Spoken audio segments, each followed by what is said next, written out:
अच्छा, एक सवाल जो बहुत ज़्यादा किया जाता है ना कि अपना स्पर्म काउंट कैसे बेहतर किया जाए। शादी के बाद कुछ अरसे में जब बच्चा नहीं होता तो मर्द बेचारे टेंशन में जाके सबसे पहले टेस्ट करवाते हैं कि आया हमारे सीमेंस का टेस्ट करवा लें जी, स्पर्म्स ठीक हैं भी या नहीं। और कुछ लोगों के स्पर्म्स कमज़ोर होते हैं या कम होते हैं तो यकीन करें वो परेशान हो जाते हैं और डिप्रेशन में चले जाते हैं। तो ये परेशान होने की या डिप्रेशन लेने की ज़रूरत नहीं है। ये बहुत आसान तरीके आपको बता देता हूँ कि आप अपना स्पर्म काउंट कैसे बेहतर कर सकते हैं। मैं आपको आज 6-7 इंतहाई बेहतरीन और नेचुरल रेमेडीज़ बताऊँगा कि आप वो नेचुरल रेमेडीज़ करते हुए बग़ैर किसी दवाई के अपने घर में रहते हुए अपना स्पर्म काउंट कैसे इन्हेंस कर सकते हैं। और ये भी ज़हन में रखिएगा कि स्पर्म काउंट सिर्फ शादी के बाद इन्हेंस करना और बेहतर होना ज़रूरी नहीं होता। शादी से पहले भी उतना ही ज़रूरी होता है, शादी के बाद भी उतना ही ज़रूरी होता है और बच्चा होने के बाद भी उतना ही ज़रूरी होता है, क्योंकि ये फिर इंटरकनेक्टेड होता है बहुत सारे बॉडी के फॉल से। स्पर्म काउंट जब डाउन होता है इसकी बहुत सारी रीज़न्स होती हैं और वो रीज़न्स आपकी बाकी बॉडी को भी डैमेज कर रही होती हैं। तो आइए नज़र डालते हैं कि हम अपना स्पर्म काउंट बेहतर कैसे कर सकते हैं। सबसे पहले है जी बैलेंस डाइट। अब बैलेंस डाइट में क्या क्या होता है और उसमें हम क्या क्या ले सकते हैं और क्या क्या लेना चाहिए जिससे स्पर्म काउंट बेहतर हो। तो हमारी डाइट ऐसी होनी चाहिए जिसमें vitamin E, vitamin C, vitamin D, zinc, fat, nutritions इनकी एक अच्छी खासी मिकदार हो। अब ये सारी चीज़ें किस में पाई जाती हैं? आसान हल इसका ये है कि आपको तमाम हरी सब्जियां, हरी और सुर्ख सब्जियों और फ्रूट्स खाने। अब उसमें देख लें कि हरे और सुर्ख सब्जियों और फ्रूट्स में क्या क्या आ जाता है, तो बहुत सारी चीज़ें आ जाती हैं। तमाम सब्जियां जो हैं, ग्रीन वेजिटेबल्स जो हैं, लीफी ग्रीन्स जो हैं, उसके बाद आपके फ्रूट्स आ गया, सिट्रस फ्रूट्स आ गए, माल्टा आ गया, आगे सर्दियां आ रही हैं, गाजर है, गाजर का जूस है, फ्रूटर है, किनो है। तो ये बहुत सारी एक वैरायटी हो जाती है और बड़े डिलीशियस फूड हो जाती हैं। तो ये आपको लेना लाजमी है।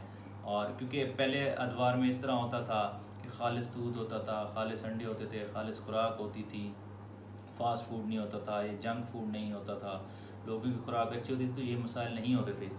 अब क्या होता है जी, पहले गोबर की ऑर्गेनिक खाद होती थी, अब केमिकल वाली खाद होती है। तो केमिकल वाली खाद के रिएक्शन डेफिनेटली हमारी हेल्थ पे आते हैं, तो उनका डायरेक्ट इफेक्ट जो है हमारे जो है वो स्पर्म काउंट पे भी आता है। तो डाइट बेहतर करने से आपका स्पर्म काउंट बेहतर हो जाएगा।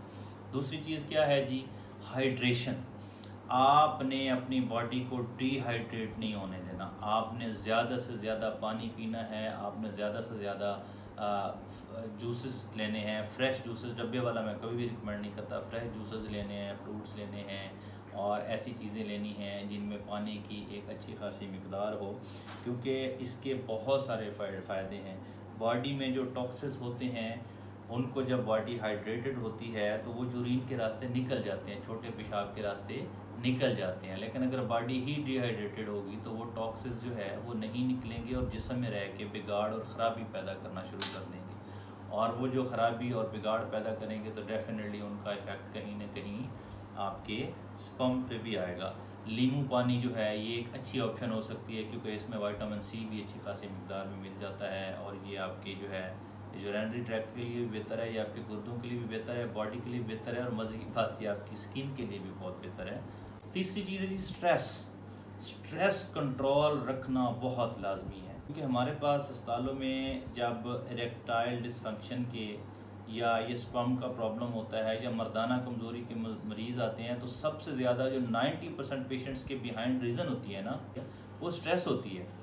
क्योंकि स्ट्रेस जब बढ़ेगी तो आपकी बॉडी प्रॉपर फंक्शन करना कम कर देगी, आपका कार्टिसोल लेवल बढ़ेगा और कार्टिसोल लेवल बढ़ने का मकसद ये हुआ कि आप जब कार्टिसोल लेवल बढ़ेगा फिर आपकी बॉडी जो है वो स्ट्रेस में रहेगी, आपको प्रॉपर नींद नहीं आएगी और जब आपको नींद नहीं आएगी तो आपके सारे फंक्शन डिस्टर्ब होंगे। और ये भी याद रखिएगा कि जब आपका कार्टिसोल लेवल बढ़ता है तो इसका डायरेक्ट इफेक्ट होगा टेस्टोस्टेरोन पे, और जब वो टेस्टोस्टेरोन डाउन होंगे तो फिर आपका हार्मोनल इम्बैलेंस होगा। हार्मोनल इम्बैलेंस जब होगा तो डेफिनेटली वो जाके आपका स्पर्म काउंट ख़राब करेगा। ये स्पर्म के लिए बहुत नुकसानदेह चीज़ है। अगर आप स्ट्रेस कंट्रोल नहीं कर सकते तो मैं आपको कंफर्म बताता चलूँ कि आप अल्टीमेटली जो है वो मर्दाना कमज़ोरी का शिकार हो जाएंगे। और ये भी एक चीज़ ज़हन में रखिए कि मर्दाना कमज़ोरी फिर आपको लीड्स टू हार्ट प्रॉब्लम्स, ये आपको दिल के अमराज की तरफ ले जाती है। तो अगर आप मर्दाना कमज़ोरी पे और दिल के मसाइल पे काबू पाना चाहते हैं तो सबसे पहले आपको अपना स्ट्रेस कंट्रोल करना है। चौथे नंबर पे है जी रेगुलर एक्सरसाइज। रेगुलर एक्सरसाइज करना भी बहुत ज़रूरी है। वो क्यों ज़रूरी है जी? रेगुलर एक्सरसाइज करने से आपका वेट कंट्रोल होगा। वेट कंट्रोल होगा तो आपको शुगर होने के चांसेस कम हो जाएंगे, क्योंकि जब किसी बॉडी को, किसी इंसान को, किसी जिस्म को शुगर का मर्ज हो जाता है तो वो डायरेक्ट जाके आपकी जो मर्दाना ताकत है, वो जो आपके जो अंदर जो फंक्शंस हो रहे हैं, जो आपके अंदर जो खुलिए हैं, जो हार्मोन्स फंक्शंस कर रहे हैं, जो आपकी बॉडी एक नॉर्मल रूटीन में फंक्शन कर रही है, वो सबको डिस्टर्ब कर देते हैं, सबको डिस्ट्रैक्ट कर देते हैं, सबको तबाह कर देते हैं। उसका डायरेक्ट इफेक्ट आपके टेस्टोस्टेरोन हार्मोन पे आएगा, फिर वो वीक होगा, फिर उसके बाद वो आपका स्पर्म काउंट भी कम होगा। तो आपने एक्सरसाइज ज़रूर करनी है, लाजमी करनी है और अपना वेट कंट्रोल रखना है। उसके बाद आ जाता है जी स्मोकिंग। कहते हैं किसी ने अपनी सेक्सुअल लाइफ, किसी ने अपनी अज़दवाजी ज़िंदगी बर्बाद करनी होना तो वो अल्कोहल या स्मोकिंग की तरफ चला जाए। स्मोकिंग जो है जी, इससे इतनी ज़्यादा ऑक्सीडेशन होती है कि स्पर्म का डीएनए तबाह होकर रह जाता है। मैं आपको मशवरा दूंगा कि आप अगर स्मोकिंग करते हैं तो आप इसे कम मत करें, इसे ख़त्म करें, क्योंकि स्मोकिंग के साथ साथ आपकी अज़दवाजी ज़िंदगी बेहतर नहीं रह सकती। उसके बाद एक बड़ी इंपॉर्टेंट चीज़ आ जाती है, ये समझना बहुत इंपॉर्टेंट है, ये शायद आपको अजीब लगे कि सेफ़ रिलेशनशिप बहुत ज़रूरी है। अब ये सेफ़ रिलेशनशिप क्या है जी? ये जो कुछ लोगों के अनहेल्दी, अनहाइजीनिक या जो है, हम क्योंकि इस्लामी मुआशरा हैं, मैं अगर इसे इन अल्फाज में भी कहूँ कि गैर शर्ई रिलेशंस होते हैं ना, ये आपको तबाही के दहाने पर ले जाते हैं। ये आपको कैसे लेके जाते हैं? मैं इसकी आपको एक मिसाल देता हूँ। हमारे एक मरीज़ थे, एक जानने वाले थे, उनसे हो जाती हैं इंसान से गलतियाँ, उनकी भी एक गलती। खैर उसके बाद उनका एक ऐसे ही अनहेल्दी रिलेशन था, तो उससे उन्हें इन्फेक्शन हो गई, और इन्फेक्शन होने के बाद वो रिलेशन ख़त्म हुआ, उनकी शादी हो गई, उनके 2 बच्चे हो गए। पिछले दिनों में वो मेरे पास आए, वो मुझे कहते हैं कि मैं पिछले 2-3 साल से बाहर जाने की कोशिश कर रहा हूँ, लेकिन जब भी मैं टेस्ट करवाता हूँ तो वो जो इन्फेक्शन थी ना, वो जो पॉजिटिव टेस्ट आया था तो वो अब भी आ जाता है। तो उसका मैं क्या करूँ? मैं कहा वो तो लाइफ टाइम पॉजिटिव आता रहेगा, तो अब नहीं जा सकते।